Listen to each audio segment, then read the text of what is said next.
વાત હવે ભાવનગરની કરીએ કે જ્યાં કોઝવે પર ફરી વળેલા પાણીમાં ઇકો કાર ફસાવાની ઘટના સામે આવી રહી છે। વલભીપુરના નસીદપુર ગામ પાસે પાણીના પ્રચંડ પ્રવાહમાં એક કાર ફસાઈ હતી।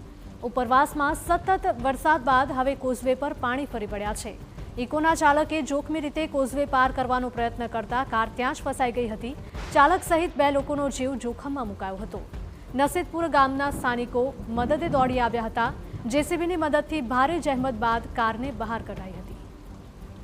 સંવાદદાતા અજીત જોડાયા છે। અજીત, જણાવશો કે ભારે પાણીના ધસમસતા પ્રવાહ વચ્ચે ઇકો કાર તણાઈ હતી, શું વધારે અપડેટ મળી રહી છે?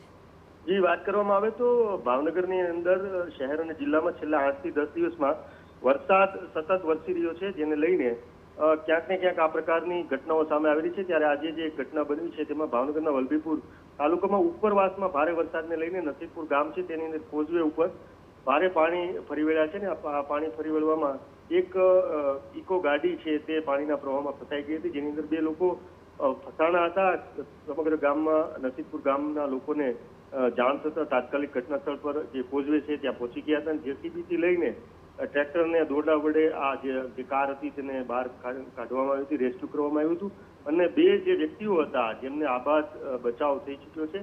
અને ઉપરવાસમાં ભારે વરસાદને લઈને સતત પાણીનો પ્રવાહ વધી રહ્યો છે। ત્યારે ભાવનગર જિલ્લામાં કોઝવે જ્યાં હોય છે ત્યાં ઉપરવાસમાં પાણીની આ પ્રકારે પાણી વધારે આવી જતા આ પ્રકારની ઘટનાઓ સામે આવે છે।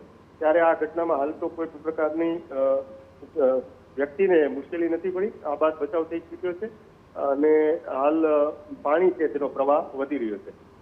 જે માહિતી બદલ આપનો આભાર।